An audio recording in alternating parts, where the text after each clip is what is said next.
Welcome to Anton Teaches Packy AI, episode 4. For those of you who are just joining us, the whole point of this is that Anton is deep in the weeds, building and researching and doing all of the things that I just get to talk about in the world of AI. And I'm really curious, but when I read these papers, have no idea what's going on. So we had a Twitter back and forth. I'm an investor in Chroma, Anton's company. We had a Twitter back and forth when I said that I had no idea what I was looking at. And he generously offered to explain what was going on in all of these papers that I keep hearing about. And this is the result. And so we've done transformers, which feels like maybe the foundation, pun intended, now that I know what that means, foundation of a lot of what we're talking about in AI these days and a lot of the advances. And we've talked a lot about the language side of things. Today, we're moving over to the image side of things, the DALL-Es, the Stable Diffusions, the Midjourneys of the world. And today we're doing a paper called Resolution Image Synthesis with Latent Diffusion Models. It is more exciting than it sounds. I promise. High resolution image synthesis. That's important. Wow. Hi, see, this is my role. I'm the dumb one on the call, and Anton gets to explain what's actually going on. That was a transcription error, a human error, which we won't have many of in the future. But high resolution image synthesis with latent diffusion models. Papers from April 2022, so a recent paper. Anton, what's going on in this paper? Yeah, this is a really great paper. This is the thing behind all of the recent generative image hype, which is pretty much everywhere. And DALL-E 2 and Stable Diffusion, which is based on this high resolution, latent diffusion paper, came out roughly the same time. It almost kind of felt like the open sourcing of Stable Diffusion, which is a model of this type that we're going to discuss, almost scooped OpenAI. And I think that's like a watershed moment. I've said it before, but I feel like the open source release of Stable Diffusion really kicked off this idea that you could have your own generative model without being, Google Brain or OpenAI or DeepMind. You could just have one, right? If you had reasonable amounts of resources. And so it's important for that reason. And the other reason that it's really important is like before a lot of this stuff was fairly gate kept, but with Stable Diffusion, you could just try it. Like an ordinary person can go to a website and just try it. You don't have to you didn't have to go through like OpenAI and sign up through Playground and like play with the API. You could literally just go to a website and type text into a box. And what's cool about it is a lot of people as well, like very quickly wrapped it up in more user-friendly ways to just let people play with it.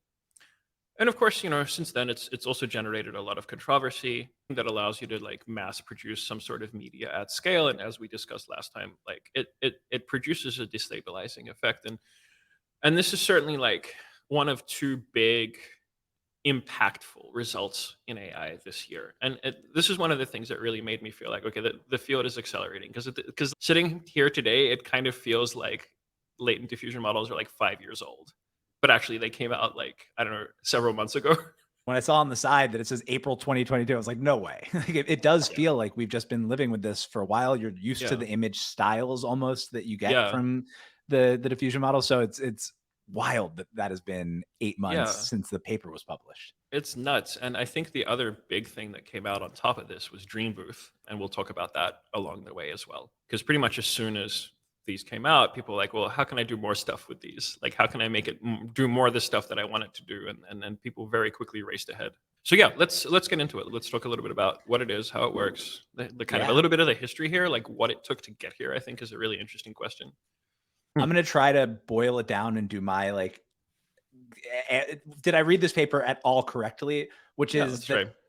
My understanding is that the point of this is that previous attempts kind of traded off image quality and the computational cost, or like how much compute you had to throw at these things. And latent diffusion kills the trade-off by moving from the pixel space to the latent space. And as an outsider, I would think like if you're moving away from the pixels, you lose image quality, but there's a bunch of kind of useless information at the pixel level that when you move into latent space, you don't have to spend the compute on all that useless stuff, and you can just focus on the useful stuff. And so what you can get are pretty much the same quality images with like a much, much, much more manageable amount of compute. Is that broadly correct?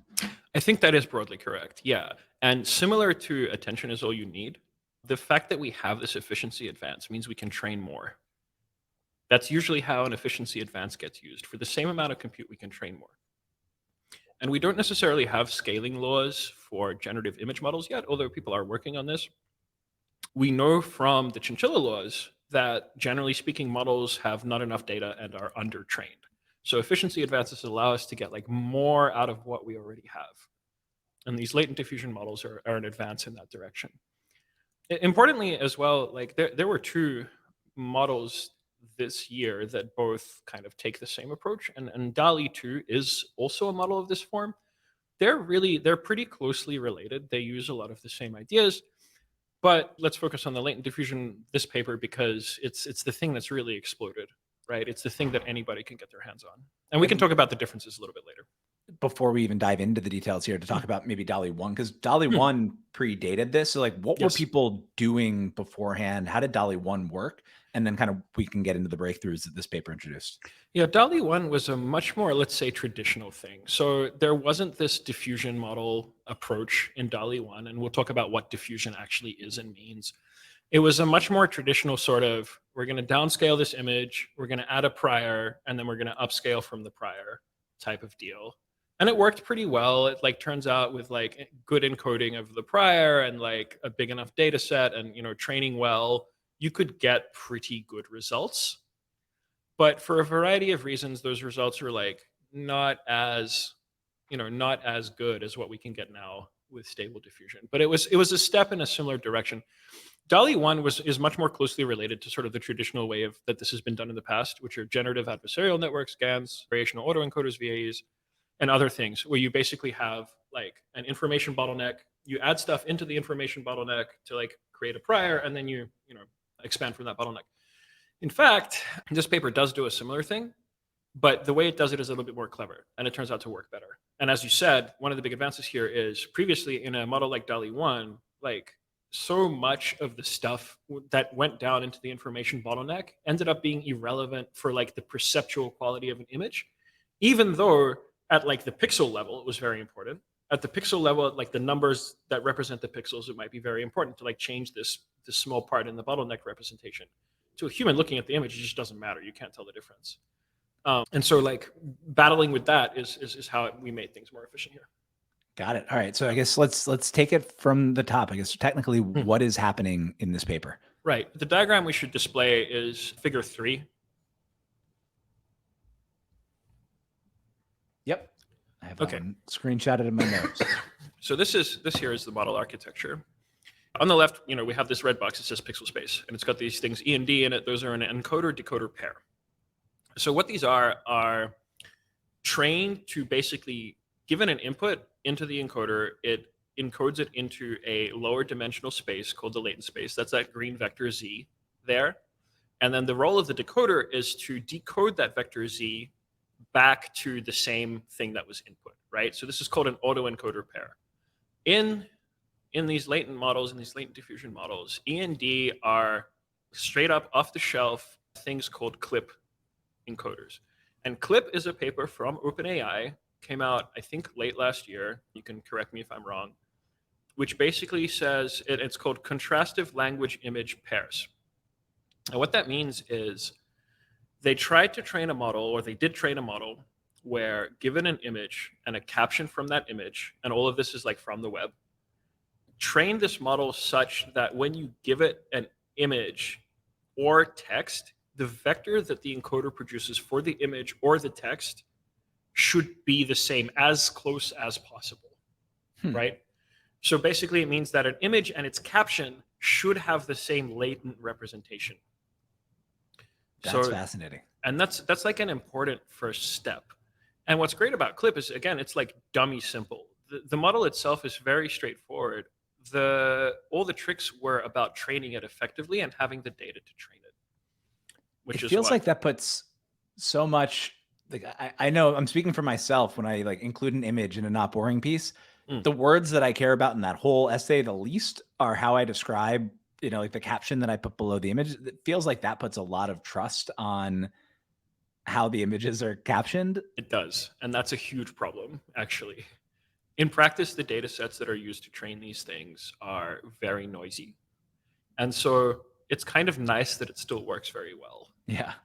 But a big problem, with these models is that the data sets are very noisy. The captions are often nonsense or unrelated to the image, or like in a different language. So like you'll have like the same image, but it'll have like 5 different captions.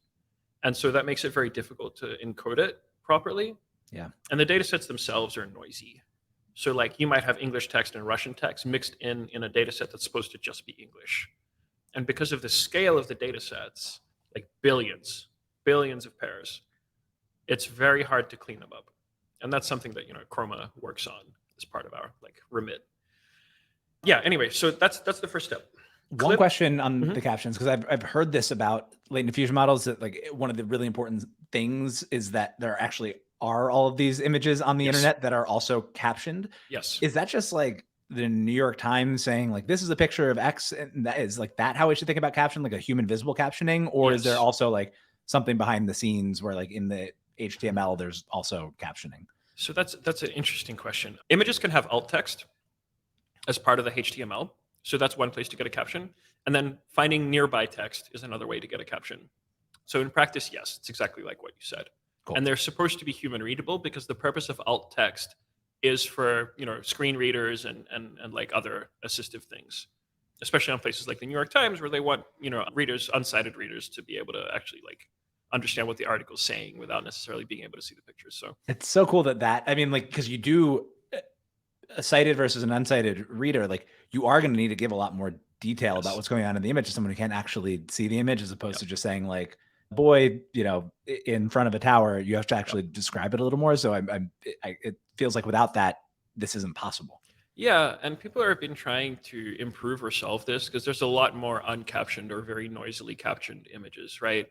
So there's a model from Salesforce called Blip, and I forget what it stands for, but it is basically an attempt to automate captioning using like a nice clean caption data set. And it more like tries to tag the images. It doesn't necessarily give like a nice sentence, but it like tries to like throw up some relevant tags to whatever image you feed it. And people are calling this like pre-captioning now. Why Salesforce? But yeah, it's like a problem. Salesforce has a pretty reasonable AI research arm, actually. They acquired a company a little while back. Salesforce acquired this company called MetaMind, which was founded and run by Richard Socher, and my friend Stephen Merity worked there. Shout out to you guys. And yeah, they're actually really quite strong in AI. They have their own code model, which is being used by Replit. They're actually pretty good. I know that it's like unexpected that a company like Salesforce would be investing in this, but they are. I actually kind of think that this points to the fact that they're pretty forward thinking, even if they're not the leader. It's also a little scary if you're a salesperson that they have all this data that they can train on. Like some of the roles of an AE might not be super hard to automate away at some point. Yeah, but it's interesting. Like the way that I've been thinking about this is, and we'll get into this later when we start talking about the implications, but I think AI has actually a really hard time completely automating humans away. I think what it's really good at right now, and will be good at for a long time, is just the boilerplate. The other way to think about it is like a lot of the work that gets done at like the entry or junior level is that kind of boilerplate work. Yeah. And I think in those cases, you still need people who are going to get to the mid or more senior level. And at those places, I don't see why it can't be a teaching tool. I think it would be a mistake to like, kill the seed corn here. AI, I mean, look, Packy, we've talked about my ideology before, but I believe that technology doesn't replace humanity. Technology is like this instrument and this thing that humans do. It's a creative process like any other that we participate in, right? And so fears of like automating humans away, like I understand the fear. Automation is like kind of scary because you're earning an income, and the way you earn that income is probably going to change. But at the same time, it's kind of necessary to expand us as humans. Like we need to be able to do it. So these like fears like, oh, that people should be scared. I don't think they should be scared. I think they should be ready to learn, which I understand kind of sucks if you have a good thing going, or even if you're kind of just like you're finally scraping by and this thing comes along, that really sucks. But and that one's a super interesting one too, right? Where like it goes from sending like the same email over and over and over again in a way that's kind of already automated. Like we do mail merge, right? We do mail merge. All that stuff like happens already. Where the next level like really becomes a lot more about relationship building, which is a very, very human thing. And so, how do you move more people into that more quickly? I think that that's probably the right way to go about these things. And that is an opinion that's kind of ideological. We'll see if that shakes out. To like take a big departure from everything we're talking about, there's a book out called The Box. It's all about containerization of freight. It's like if you're into like history and understanding how the modern world came to be the way it is, I really strongly recommend this book, because in this book, freight containerization is this great template for the different ways that automation can actually go. And it was this great natural experiment because different ports in the world and in the United States approached containerization differently. And so we saw what happened in different cases, right? Some ports, like the unions, straight up resisted containerization for a long time. In other ports, the unions found ways to like, okay, we are going to stop hiring at the junior level, but we're going to like, well, actually, no, we're going to continue hiring at the junior level, but we're going to start pensioning people off earlier. Like, and a lot of people were very happy to take that pension, it Yeah. turns out, because it means they didn't have to do back-breaking dock labor anymore. And what happened there is it actually turned into labor shortages, despite that it took, I think on average, 4 or 5 times fewer people to unload the same container ship. It created labor shortages because like the demand for cargo increased so much. Incredible. And so automation is like kind of unpredictable like that. I mean, the other reason, like San Francisco no longer has a port and Oakland has a huge port because Oakland was purpose built for containerization I and didn't know San that. Francisco wasn't. And like the railheads going to Oakland were a huge, huge deal. And that's why San Francisco has a nice waterfront now and Oakland has a giant port.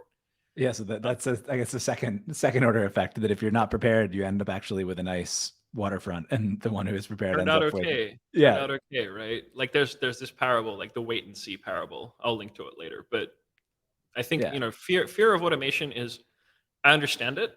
I get like where it comes from emotionally in the gut, but the reality of it often is pretty surprising. And I We think in the long term, it's net beneficial. yeah, we And talked and about we this, kind I of think, have to with do it.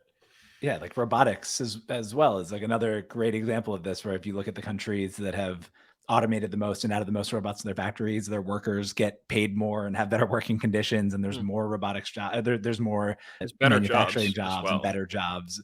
And so yeah, it's not what you'd expect, but it seems to be something that we've figured out over and over and over again. But we've We'll see. gone far We're afield. way off So the we are rails. we are right now, we are in the top the top left of the red box. I think we've moved just over Oh, I'm into sorry. the green box. No, this is Right. fine. This is what we're all about here. We're gonna Right. go off track, but so we have encoded into latent space. Yes. So we've got Can this you even, nice. before we even Mhm. go beyond that, define what latent space is, like in a as Yes. visual way as possible, so I can Yeah, understand it? absolutely. Absolutely. So you can imagine you have an image, right? And in a computer, an image is made up of like this giant matrix of numbers. Every pixel usually has like 3 numbers associated with it to give you the color. And so when you think about it, like any reasonably sized image is a lot of numbers. And that means it's got what's called a high dimensionality, right? And a latent vector is just a representation of that same image in fewer numbers, basically, in one column instead of a giant matrix. That's the way to think about it.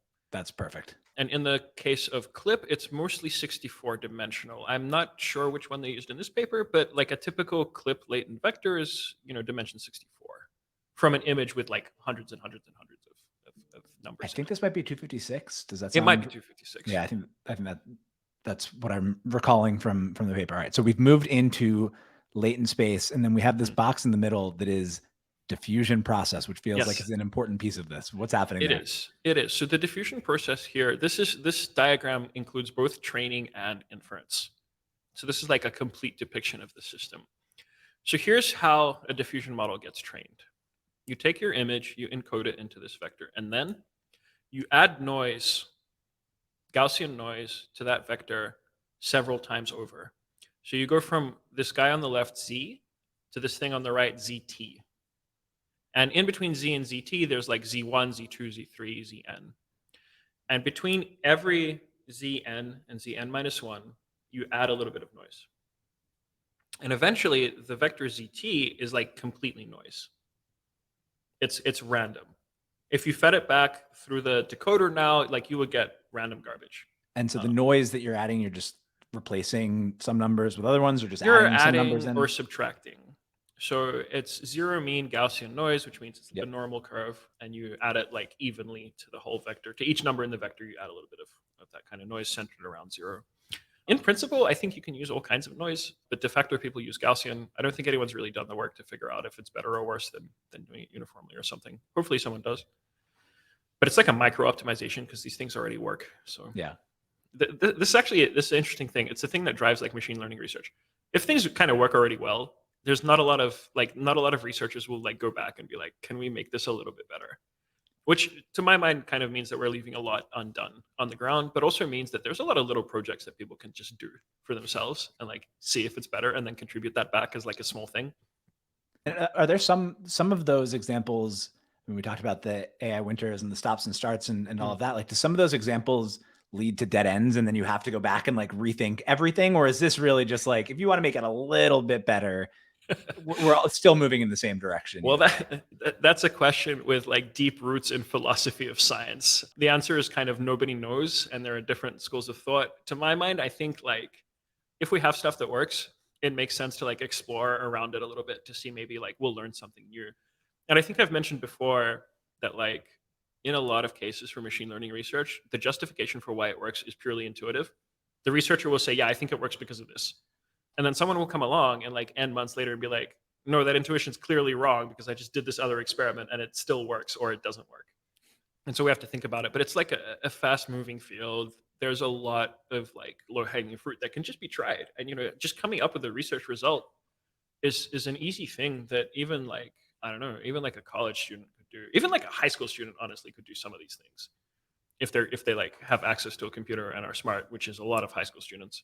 Yeah. Anyway, so diffusion. So you end up with this noisy vector, but the real thing that you get during training are these pairs of a less noisy and a slightly more noisy vector.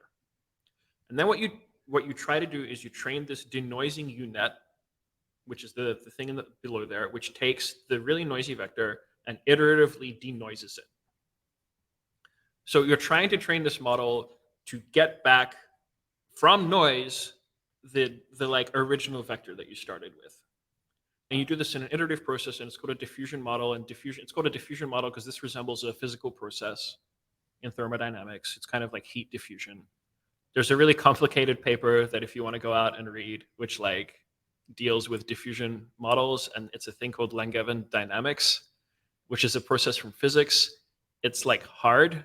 I think if you just want to play with stable diffusion, you don't need to know about it. Yeah. And what's interesting is like people have compared this to Langevin dynamics, and then this is one of those things where people have come along and been like, well, actually it's not, because you can do these other things and it still works. So anyway, so then you try to train this network that like diffuses it, denoises it to bring it back to the original vector, and then you decode that original vector. And how does the fact that there's the image and the caption, is that happening simultaneously on the two? Is there some like trying to get them closer together in the diffusion process? Yes. Like, how do those play together? Yeah, so you can see here these little boxes that say QKV. Those are our friends, the transformer attention heads.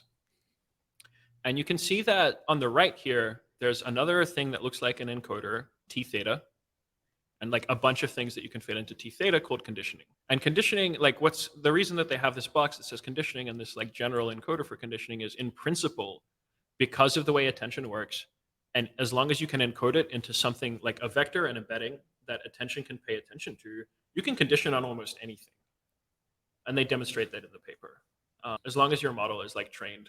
Attention is all you need, and then you can attention is really train great. on. You can train on anything. That is amazing. It was one of those things when I'm reading the paper where I'm like, all right, I kind of know a little bit now. I like see the words attention. I see that this is like something like that is happening here. But to me, what that means essentially is that like before, I can't even imagine the data sets that you would have need to, like how clean they'd need to be, or like if you'd need to do something ahead of time. Whereas now, like you can use the whole internet as a palette. Is that a kind of correct way of thinking about it? I think that's still an open question. The research hasn't been done. People are working on it like really hard. In this sense, image generative models lag text generative models because they're also harder to work with. Yeah.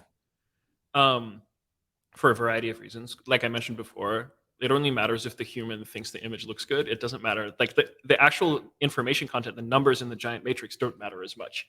And that makes this harder to work with. But the language models kind of have the same problem because the meaning of the text matters much more than like how the text does its thing. Yeah. So yeah, you train like conditionally. And there's like two things. There's this little thing that they call, they have this switch here, right?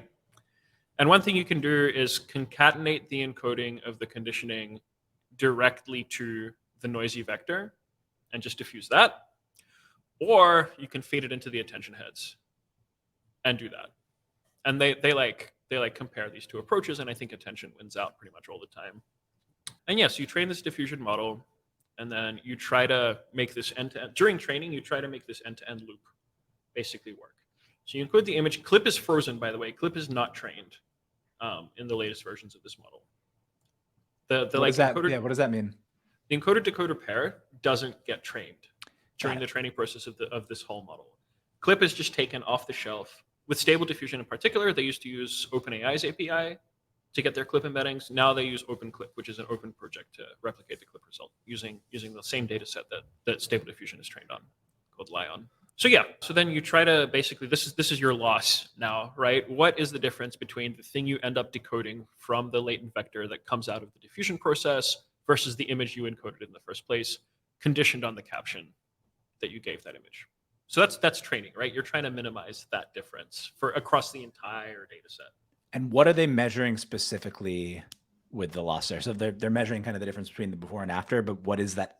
Like, what is the thing that they're looking at to measure that? Yeah, they're measuring like how well denoised the final vector was. They're actually measuring the loss directly on the latent vector. So they're like comparing, okay, after you've denoised ZT, or in fact, it's actually, this is where the training efficiency comes in. At each pair of vector, slightly more noisy vector, slightly more noisy, did you successfully manage to get back the slightly less noisy vector? And that means you can parallelize, right? Because you have all these noisy pairs right away. You don't need to wait for it to noise and then denoise and then do a loss. You can actually just do it for each pair. So you parallelize that. That's an efficiency win. Makes sense. So you can train more of the diffusion unit faster because you're training on these denoise pairs. And so yeah, you do all of that and you try to minimize the overall loss for the entire thing. Yeah, and so you train that, you try to get the same latent vector back, and then you decode that latent vector and that gives you an image. So that's training time. So then how does it work at inference time, right? Because at inference time, you don't feed it an image, you don't feed anything into that encoder. So at inference time, what you do is you have only the conditioning input, and you start off your ZT at inference time is a random vector. It's random. So when you select the random seed, when you play with Stable Diffusion, yep, that's setting the random vector. So you set a seed, that seed generates a random vector of dimensionality 256 or whatever it is for your particular model. And then you have your conditioning prompt. And then the denoiser, which has now been trained to take a maximally noisy vector and get a non-noisy vector out, that's what it does. It takes a random vector, takes the conditioning, and produces an image that's in some way conditioned on the thing that you fed it. So here they have semantic maps, text. Text is de facto the main modality that people really care about. So when people are used to using Stable Diffusion, they're doing, this is the inference process that we're all used to doing. The model's already been trained. And so if I'm understanding this correctly, I throw in text. Mm-hmm. There's already in there, based on the seed phrase, there's already in there this noisy, very noisy, that it almost looks like a TV screen. If you're picturing it, you can actually picture it. You can take the noisy vector, throw it through the decoder, and you'll get noise. It'll just be noise. It'll look like TV static. Yeah, it looks like TV static. And so you just start with that. Your text comes in, and then it works its way back through the system and tries to denoise to get back to the thing that's closest to looking like what your text says. That's right.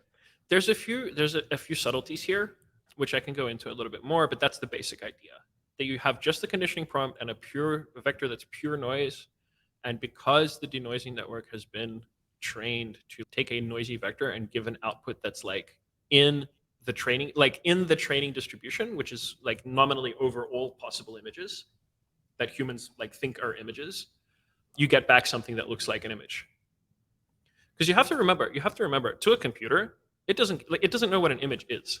It's just a matrix of numbers. So like pure static to a computer is the same thing as like a picture of a puppy. It doesn't know.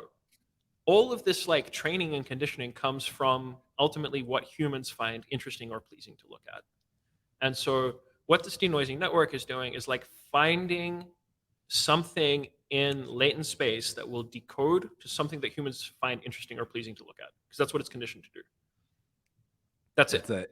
It feels like there's something philosophical going on in there. Yeah, That's a little like, bit.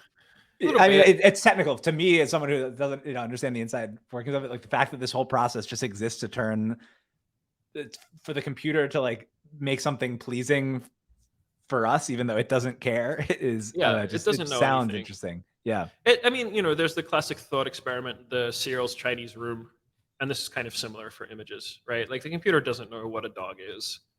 It just knows to produce something like, oh yeah, it's really like that thought experiment. I've been handed a card. It says this. It's like got these numbers on it, which means I'm going to output these numbers. And then like the computer doesn't know what the numbers mean. It doesn't have the concept of meaning. We assign meaning. Yeah. But because of the way we train it, we only put meaningful things in it, or we try to. As I mentioned, the data set's really noisy.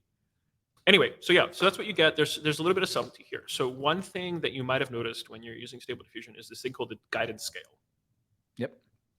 So the guidance scale is sometimes during the denoising, you like listen to what the prompt says, you listen to the conditioning. Sometimes you don't. And it's like sometimes like it weights how much the prompt is actually used at each denoising step. And what's interesting is like if you crank the guidance scale all the way up, which is like heavily weight attention on every denoising iteration, only use this, and it will try really, really hard to find a latent that's closest to the like conditioning latent. This is like, you can think of that as like, remember how I said you're training with a caption? Mm-hmm. It's like trying to find the latent that would be there if the caption had existed in the training set. Or right, so it's like it's really trying hard to like get exactly that latent. Whereas if you take the guidance down a little bit, it's more like trying to get more information from the overall distribution rather than exactly what you said. When I've played with that in the past, and maybe I haven't turned it all the way up, but it doesn't feel like it gets any closer to the thing that I want it to get to. Like, what are the trade-offs inherent with the guidance scale? Yeah, that's really interesting. And I think that comes back to, and I've been looking into this myself. This is like original research right now. Nobody's really done a deep dive on this, but we're working on it. Training clip isn't perfect, right? Like I mentioned, when you train clip, you'll have images, like the same image will have multiple captions. Very different images might have the same caption. Like you can imagine puppy, right? You can imagine a lot of images just have the caption, a photo of a puppy. And all of them will look very different. So it ends up noisy. It's trying to put all these puppy images and into the same like caption space, or it's trying to like put all these captions into the same image. And I remember how I mentioned the clip, they're trying to make these things as close together. Yeah. But because of that, they can't be perfect. They can't be perfect. And what that results in is like, if you try to decode just the raw embedding of the caption that you put in, you'll get not very pleasing results. And so what the diffusion process does by having that conditioning scale is like adding more like, I know what images are supposed to look like in general, rather than I know what this caption is supposed to look like in particular. Is that something I remember we were talking, I think we were doing Attention is All You Need, and you said like, because I was getting results that were too predictable and like boilerplate, that I should increase the noise. Is this something similar happening in those two? No, processes? this is a little bit different, because what you're doing when you're increasing the noise in a text generative model is the model doesn't produce just one prediction per token in the output. It produces a distribution and then it selects. So when you're increasing the noise on a generative text model, you're just letting it select like lower probability things sometimes at random. Here, it's a little bit different. This is more like a smoothing thing. This is kind of like, I'm going to let information from everything about images leak in and override like maybe the stuff that I'm getting from just what I'm supposed to know about this caption. So it's more like a smoothing thing than like a additional noise thing. And you can try this for yourself, by the way. If you turn guidance to 0, you'll just let it hallucinate things which are like, I think this is an image. Like this is a picture, I'm pretty sure. That's what you get if you turn guidance all the way down. And you'll notice though, if you turn guidance all the way up, you get these really fried looking images a lot of the time. And that's an artifact of the clip issue that I mentioned. In part. It's also an artifact that the training process is never perfect. The loss never goes to 0, but it does point to this like divergence between the image and text clip latents. Makes sense. I guess one of the things I'm wondering here is, like, it has this huge multi-billion image data set that it's working with. Is it like picking at any point the images that go into this final image? Like, is there some subset that it's actually working on for each particular image? Not directly. So diffusion is obviously an indirect process, right? There's multiple steps. But definitely you can say that the training data influences what images are possible to a greater or lesser extent. And again, we're working on something right now that like maps the degree of that influence from the training set to the generations. Again, this is like Chroma bread and butter. We think about latent spaces, we think about embeddings, and we think it would be pretty great to be able to make that attribution because, there's been a lot of controversy around this stuff. Artists are feeling like their work isn't being recognized despite being fed into these billion picture data sets. So it would be, I think it would be really nice if we could crack that, but it's ultimately indirect. There is a class of model where it's more direct. So there's a class of model called retrieval models.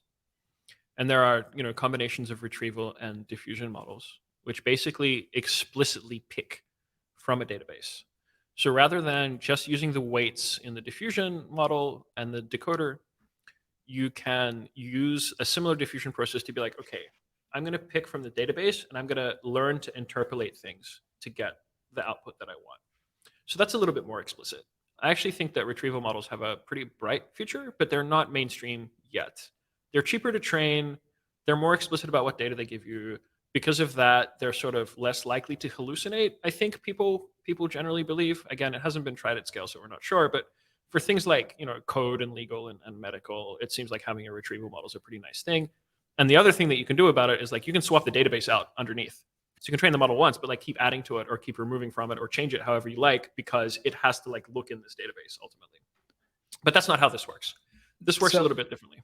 In this case, and I want to get back to the thing that you're working on, but one other question is that the retrieval model just brought up is, when I'm on Lenza or Vana or wherever I'm doing it, sending pictures of myself and saying, add this and like make me look like, a god. Yeah. That sounds like almost the retrieval model piece, but what is actually happening? Yeah, that's a really great question, because right after this came out and this was open sourced, like there was a burst of further research. And this like research direction is like, it's called personalizing or like inserting personal objects or whatever. Like those are the kind of keywords that you can search for. And two big things came out. One was called textual inversion. And textual inversion basically says, okay, I want to add something that wasn't in the training set. I'd like to fine tune my model. And what you basically do is you inject a new latent image pair. So like you train the model more and you like inject this extra image into the latent space, and you can then like say, okay, like the example they have in text inversion is like this picture of a clock. They show 5 images of the clock from like different angles, and then they get back basically like a token that represents a particular new embedding, a new latent vector that's like wasn't in the training set but is now because it's been fine-tuned on a little bit, and you can like start generating images with that token. It's a little bit, it's almost like in the reverse here, where here we're like, we have a fixed latent. In that approach, it's more like we want to find a latent where if this image had been in the training set, that's the latent that it would have had, and then we start using that latent. Dreambooth is the other thing, and Dreambooth is the most popular one to put your faces on the bodies of surfers or gods or like cyberpunk, techno samurai or what have you, right? And Dreambooth tries a different approach. I remember when Dreambooth came out, and I was like, this is a big deal. I remember I like frantically like I was slamming Jeff with Signal messages because I was in Germany at the time, so I think it was something like 4 a.m. in San Francisco, and I'm like, you have to look at this. This is so important. This is like a big deal. Yeah. So Dreambooth does things a little bit differently. It fine tunes a little bit differently. They also create like an extra identifier, and they have like an additional text to image model that they fit on top of the existing like stable diffusion model. So it works a little bit differently. It's a little bit more involved in textual inversion, but it works really well. And that's Yeah. what almost all those like avatar companies like Lenza are doing. Can you send me that paper or whatever it Yeah. is on Dreambooth, and we'll include it in the show notes for people to Yeah. dive into that one further? Here you go. This is Dreambooth right here. This was such a big deal when it came out. I remember reading this and I'm like, this is huge. This is like so important. And it is, because I actually don't think the full implications here have been explored yet. People are like, oh, you know, we can insert pictures of my dog into different scenes, or like I can put my face on all these people. I actually think that there's like interesting applications for really actually augmenting data for machine learning purposes and for other purposes, How so? which we'll explore as well. Well, I'll give you an example. Traditionally, when you train a computer vision model, you want to do data augmentation. And data augmentation in practice means like you're trying to make your model robust to things that are not quite in the training distribution. So you'll take an image and you like flip it. You will, you know, add jitter, add noise. You will crop and recompose images differently for an object detection model. So, but the thing is like none of these things are very physically plausible.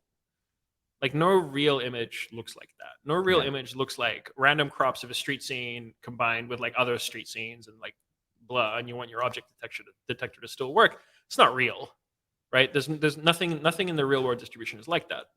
But this is intended to like prevent the model from overfitting the training set and to like be a little bit more robust to new stuff in the real world. But because that data isn't really physically plausible, there's a limit to how well you can do it. But if you can create data augmentations that are physically plausible by using, you know, a person like Dreambooth combined with, you know, like one of these diffusion models, that becomes maybe very powerful. It's one of those things where it's unclear how much better it is than just very traditional augmentation, but I think there's something to it. And I think there's something to it in particular in the case where you have rare examples that are hard to collect in the wild, but are physically plausible. So I heard this story recently of a very famous person in machine learning who works at a very famous company manually having to annotate pictures of deer in the road, like thousands. This is a person who's like a leading light in machine learning, having to manually annotate pictures of deer, thousands of pictures of deer. This is what he was spending his evenings doing. And you just don't have to do that if you can inject deer in physically plausible ways into all kinds of scenes and situations. That's super interesting. And again, well within the Chroma wheelhouse. So I love it. Wait, yeah. so back to the Chroma wheelhouse. There was a point in the paper, and I think it was in the societal impact section where it said generative models also reveal their training data as like one Correct. of the risks. Is that like how you can pull apart what's going on behind the scenes and which images are being used, or is that a different thing? Where our approach that we're taking right now is a bit more direct, but this is definitely an area that needs more research as well. I think the risk that they highlighted in that section is like if your data is in the training set, you can probably get it back out. And that's generally true. I've been doing a few experiments lately. I mean, one way that you can kind of check this out for yourself, how well it works, is grab a caption from an image you know was in the data set. And you can go look this up, like Layon is public. Grab a caption that you know was in the data set, crank guidance all the way up, and see what it returns. And it's not going to give you in most cases back the original training image. And the reason it won't do that is again because of this clip noise that we discussed. Like it can't perfectly do that. Yeah. It's trying to recreate something. It's trying to recreate a latent that's like the caption, but clip is noisy. Like every stage of this has a little bit of noise in it because it's not perfect. It can't perfectly fit the distribution, and so you won't get the same thing back. But it is a way to like see like, okay, like this is what it's trying to get out of the tree. This is like the closest thing you can get to really directly looking in there. Our approach is a little bit different. It's more indirect. I think it's still very technically valid and works. And we'll talk about that more maybe next time. But yeah, like it is a risk. You can do this stochastically as well. You can like hunt around for like, you know, if you have like the data set of captions, you can like go through it and then try to select images where, okay, like they actually do look good, and then see if they match something. You can try all kinds of stuff. Got it. Well, I'm excited to dive more into this because I mean that is, to me at least on Twitter, the issue that I see talked about the most with these models is, we talked about already automation, but like this is going to put artists out of work. It's stealing from artists who, and I disagree. I know you disagree. We've talked about this, but the idea that like we're all unknowingly feeding the beast without getting any attribution or any compensation for doing that seems like a constant topic of a conversation now. So I don't necessarily think that artists are wrong to feel like their work has been appropriated without permission, because certainly nobody asked the people in Leon whether they wanted their data, like whether they wanted their artwork or imagery to be trained on, right? This is definitely true. The stuff is publicly available. You can get it from the internet, and people do post it to platforms which definitely do use that data as well for their own purposes, right? But at the same time, the platforms where that stuff is shared is not really used to create like images of its own. Instagram isn't out here yet, maybe soon, generating its own photos to like post to its own stream. Twitter isn't doing that. Like ArtStation isn't out here like being like, oh yeah, we took your art and then we commissioned 50 more art like it. So I definitely I really do empathize with artists and the way that they feel here. I think it's actually totally valid. I mean, even something like Unsplash, right? Where like the point is to be able to use it across the internet for free, but with attribution in every case. Like it makes it really easy to copy who is the artist or the photographer behind the thing that you're using. Yeah, exactly. And a lot of the stock photo websites work on exactly that model, right? The whole point is you use it, but attribute it. And attribution is very important in art. It's also important in science, right? Like in science, bibliography is really important. And someone like Jürgen Schmidhuber will come to your paper talk and say, well, actually, this is based on work that I did 5 years ago, if you're Jürgen Schmidhuber. But like the point is, in science culture, this is important. And in art culture, this is important. And I think that we've elided that a little bit too much. Yeah. And I see these conversations happening on Twitter where artists are like, these machine learning people, they stole my art. These AI geeks stole my art. And they're like generating art, and the art is kind of trash.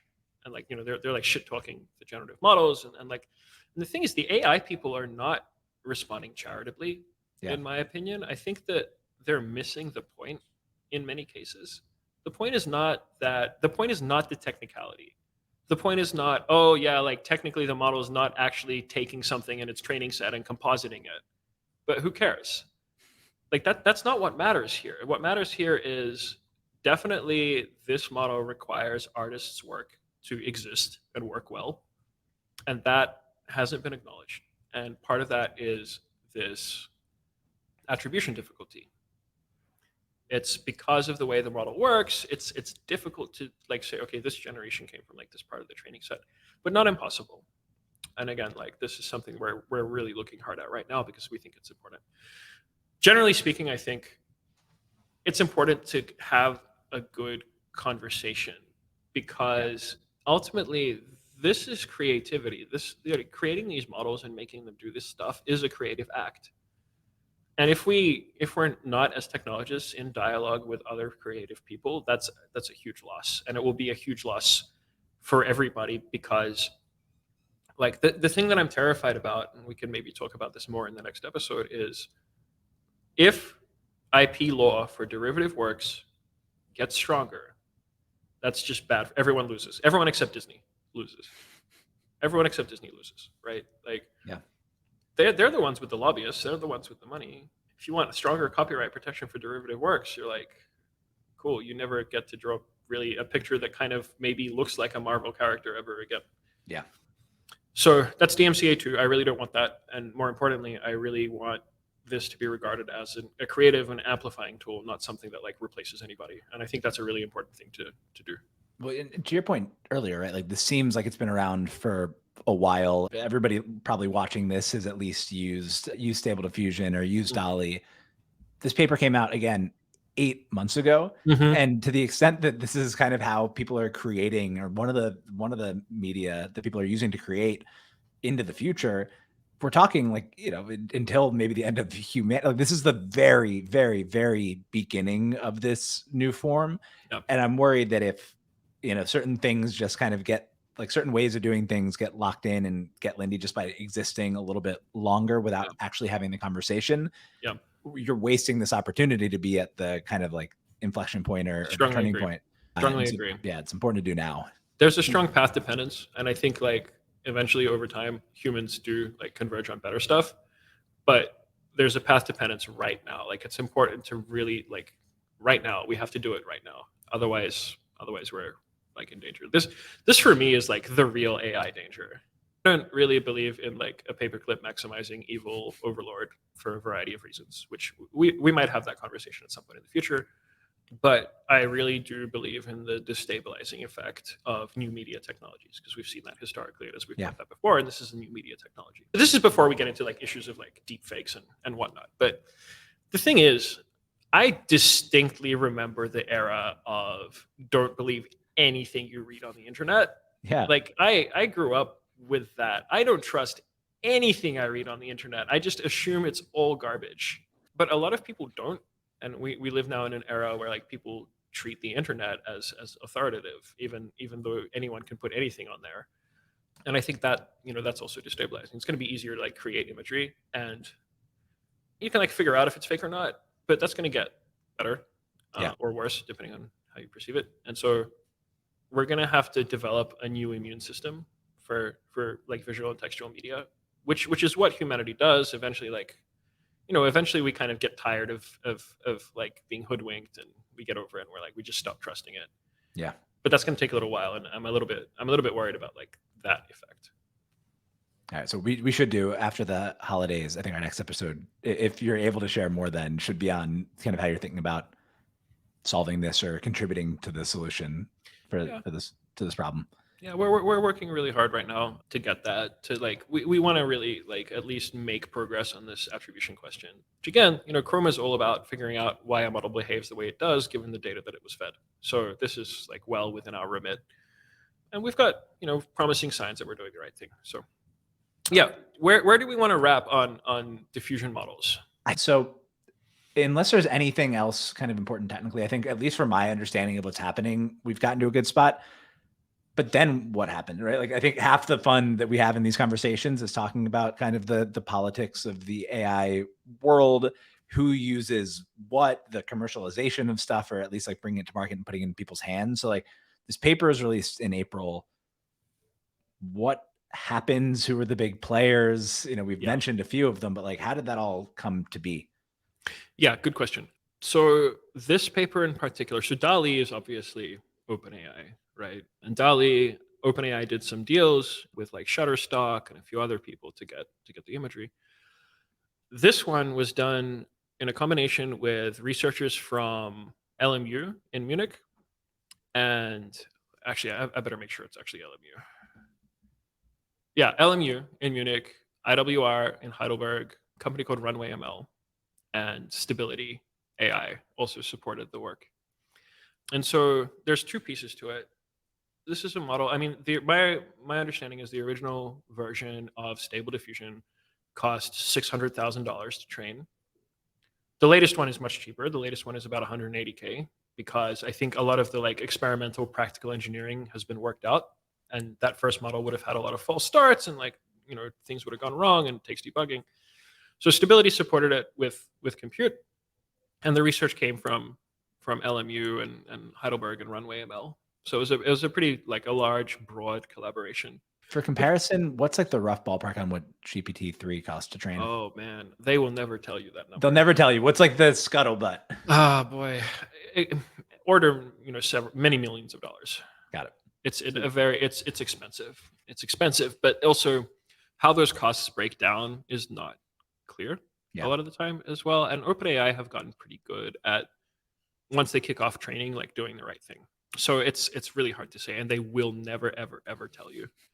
But maybe you could work it out if you can somehow back out Azure GPU usage, Like how many GPUs were available to everybody else. If you can somehow back that out, maybe you can figure it out. And if you know the details of their deal with Microsoft also, there's a bunch of things. Yeah. Well, I mean, there's only so many GPUs that Azure has, right? So if something big is carving out a lot of them, you can probably, infer something. It might not be zero information. That might be what I would try if you could somehow get those figures. Interesting. All right. So we have this collaborative research effort, Runway ML, Stability AI, 2 universities in Germany.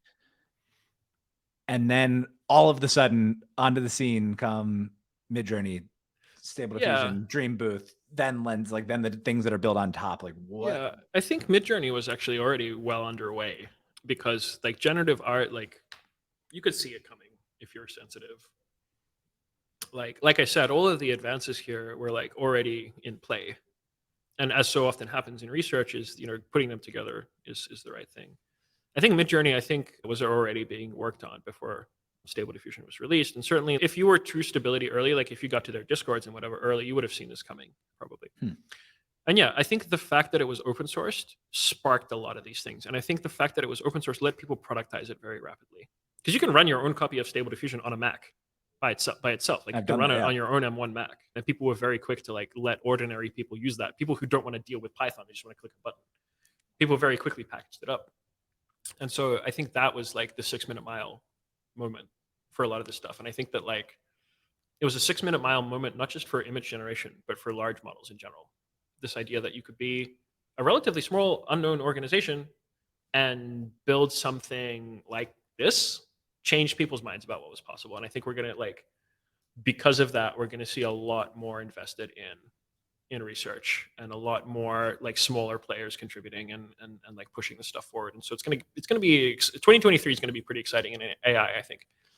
So there's the 2 things there that are interesting, right? There's the one that it's just because it's open source now, it's easier for people to build on top of than having to get access to OpenAI's API and build on top of that. And maybe it's more expensive and less customizable.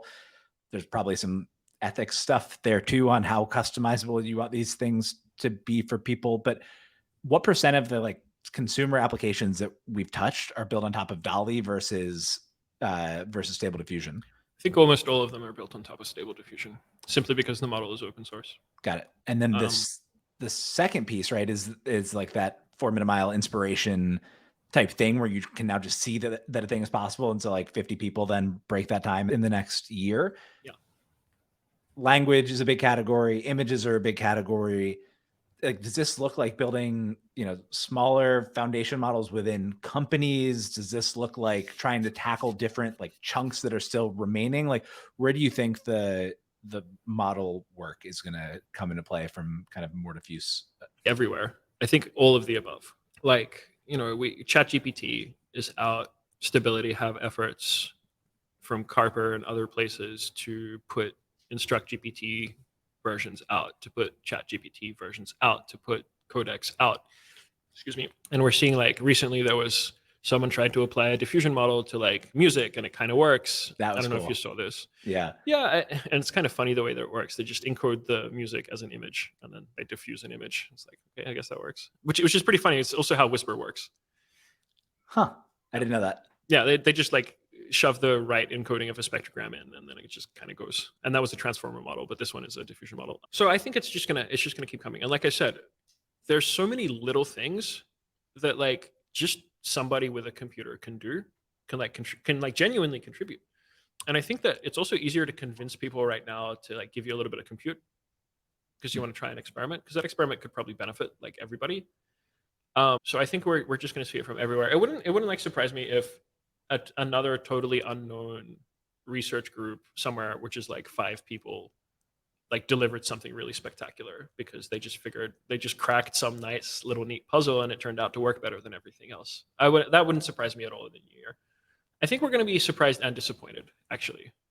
I think that these are neat novel toys right now, but realistically, nobody's figured out how to build something valuable yet. They're just kind of cool. And certainly I've been getting value out of ChatGPT, and it's fun to play with Stable Diffusion or DALL-E. But it's unclear what we want to do with them. And people are working on it. Like, there's tons of companies who are working on all kinds of different verticals, and it's likely that some of them will succeed. But the future is very unclear. And it's also unclear, like, who's actually going to capture the value. 100%. We could do a whole episode on that. Yeah. I think that's a fascinating one to me.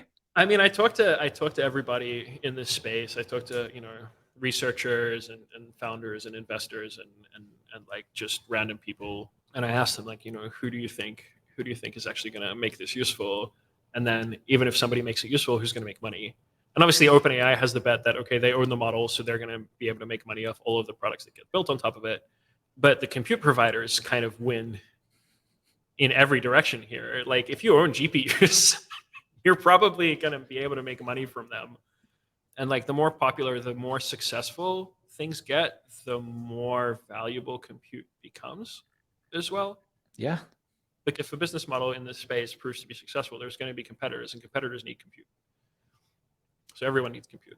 So I wonder, it'd be interesting to look at even like what invest in Lambda Labs, I guess. I don't know. Yeah, what percent of the value of the past decade of startup growth has been captured by founders and employees, investors, and AWS? And like AWS's share is probably a pretty huge chunk of that. Yeah, but at the same time, it's kind of like what we were talking about before with the cargo container. It's induced demand. Yeah. The fact that it's possible makes more demand like appear out of the ground. The demand is like latent and couldn't be captured before. So yeah, I mean, maybe AWS is capturing a large fraction, but that fraction wouldn't have existed without AWS either. So, yeah, no, 100%. We'll see. And I think there's like other concerns too. I'm kind of glad that we're in crypto winter and we can use GPUs for something cooler. Some people are probably less glad than me, but I'm glad. But things like we really will have to start asking questions about, like, are we using all this energy for something useful, or are we just like kind of like spinning here? Yeah. And I think that'll get shaken out over the next few years as well. We'll see.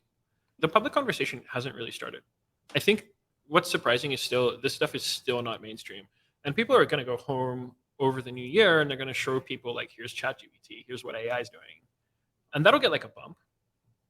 But then I don't know when this goes mainstream. There has to be a event or thing, or it has to like diffuse enough through the culture somehow for people to be aware of it. Because it hasn't reached that point. It hasn't reached the point where it's not like the iPhone, right? When the iPhone launched and people started saying the word smartphone a lot or iPhone a lot, it's not in the discourse. Like, we haven't seen it on, I don't know what the late night shows are. It was on, I was surprised to see, because there was like that initial kind of like tech Twitter, oh, look at the New York Times, they haven't even mentioned this. They're mentioning Elon and blah, blah, blah, but they haven't even mentioned ChatGPT, and it's the most important thing in the world. And then they did a bunch of articles on it. Kevin Roos went on The Daily and did a whole episode on ChatGPT. And so it felt like maybe there's a little awareness there. I think you're absolutely right. I'm glad that we're recording this right before the holiday so that people can go home and both show their families kind of what's going on the image generation side and also ChatGPT. But yeah, I don't know what that thing is, because ChatGPT has been a ton of fun, but it's like a background thing where if I'm writing an article of, writing on Alio and zero knowledge proofs, there were like some things that I was reading in the papers where it's just like, in this particular context, like, what does that mean? Yeah. And it's actually like pretty good at, I would never copy and paste it in, but at telling me what kind of like I should be thinking about in that space. But that's how I use sexy. Copilot. That's how I use Copilot. Like, I don't use Copilot to write code for me. I'm like, I really don't want to Google how to use this API. I'm just going to like ask it what functions do you think are relevant here? And then I'll just go look them up specifically. That's really how I use it. And it's really useful. Yeah. But it's not like, it's not sexy enough to go public. Day. Yeah, exactly. And so what are those things? I mean, because it's a year end, this is the last one we're doing this year. I think a fun way to end it. What are a couple of, predictions is a strong word because nobody gets their New Year's predictions right, but like a couple possible avenues where you see this breaking out in the next 12 months? I don't know. The big one is like national news turns out to be fake. I think that could be like one that really instantly makes everybody aware that like something everybody thought was true turned out to be like deepfaked. Interesting. I hope that's not the one, because that would set the conversation down a bad path. Yeah, it would be pretty bad. I think that maybe the discussion around art breaks through into the mainstream. I think that's pretty unlikely. Most people don't care enough, unfortunately. they're just not engaged with the creative process enough. They just like what they like. Yeah. It could be that, I don't know. It's this one is like really, really hard to predict. It's unknown. I think that the other thing that might happen that might be really bad is like hyper targeted down to the individual propaganda could start happening. Yeah. Also, but like that's one of those things where it's too fuzzy to like be made aware of, because propaganda, like foreign propaganda, is already in the national conversation, so it's hard to break away from it. Back to your artist point, though, I think one of the interesting things, and this just might be like a me thing, having spent a bunch of time, talking to you about this, a bunch of time in crypto, I think there's something really interesting that might happen when people start passively, like the first article is about somebody who's made $1 million because their stuff was used in models. And so like they're passively making all of this money without even like necessarily opting in really ahead of time. People love talking about people making money. Like that feels That's like true. a really interesting one to me, when people can just like have stuff that they've put out there in the past and it starts getting credit and then money from being used in models. Yeah, it's another good reason to like try to crack the attribution problem. The thing about that though is it's unclear if anybody is making money doing this. Like somebody has to be making money doing it before someone can get paid $1 million. The scuttlebutt is that Midjourney is doing really well. Obviously, it was bootstrapped. I think a few other people are doing really well. So we'll see. Maybe that will kick off. I think Lens has made $7 million since we started this conversation an hour ago. Yeah, Lensa is definitely right now making a lot of money, but Lensa is like this concrete narrow application which blew up on TikTok. Yeah. So I don't know how sustainable that is. It's definitely like of the moment. We'll see. Yeah. I hope so. Me too. All right, Packy, this was great. Great This to was chat. awesome. And next time, let's come back with, let's talk about, the data behind Stable Diffusion. Let's talk about Leon and how it came to be. That sounds good to me. Awesome. Anton, thank you for teaching me AI this year. Happy holidays, and we'll talk in holidays. 2023. Talk then. Bye, Packy.